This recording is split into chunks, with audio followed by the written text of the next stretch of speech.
की जातायत सातत्यानं एक सांगितलं जातं, उडाले ते कावळे, राहिले ते मावळे. अरे पण आता एवढे उडून गेले की कोणी मावळे म्हणायला सुद्धा राहिलेले नाहीयेत.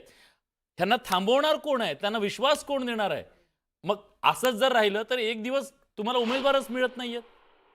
नाही, नाही. एक एक सगळ्यात लक्षात घे, की विलास, राजकारण हा गेम ऑफ पॉसिबिलिटीज आहे आणि या पॉसिबिलिटीज ज्याला तुम्ही बंद करता त्यावेळेला त्याच्यातनं काहीच निष्पन्न होणार नसतं. हं, हं. त्यामुळे जर का असं होणार आहे, की ह्या नगर परिषद निवडणूक आहेत, आपण आता पुढच्या निवडणुकांसाठी थांबूया, महानगरपालिका त्यापेक्षा जास्ती इम्पॅक्टफुल करूया, त्यापेक्षा ह्या ज्या सगळ्या रणनीती ज्या आहेत त्यातनं ह्या सगळ्या बचावात्मक आहेत. हां. आणि ज्यावेळेला तुम्ही राजकारणात सगळं गमावलेलं असतं त्यावेळेला बचावात्मक पवित्रा घेऊन तुम्हाला काय मिळणार आहे?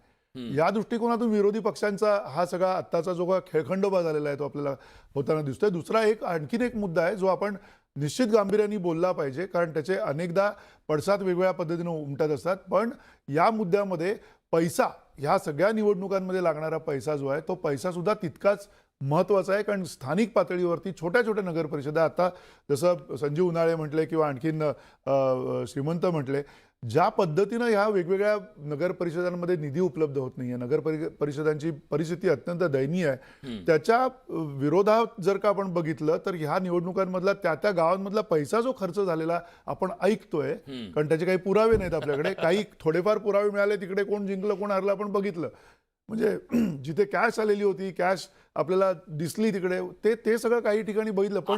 पण अनेक नगर परिषदांमध्ये जिथे पाणी नाही लोकांना मिळत, जिथे ज्यांचा कचरा उचलायला कोणी नगर परिषदेतले कर्मचारी नाही आहेत, नगर परिषदेच्या कर्मचाऱ्यांना जिथे पगार मिळत नाहीयेत, अशा नगर परिषदा ज्या आहेत तिकडे सुद्धा भयानक पैसा वाटला जातो. असं ज्यावेळेला आपण ऐकतो आणि आपण अत्यंत जवळनं त्या सगळ्या गोष्टी समजून घेण्याचा प्रयत्न करत असतो, त्यावेळेला आपल्याला असं लक्षात येतं की ही सगळं जे शेवटी येऊन कुणाकडे थांबतं, हे नागरिकांवरती थांबतं, इथल्या लोकांवरती येऊन थांबतं.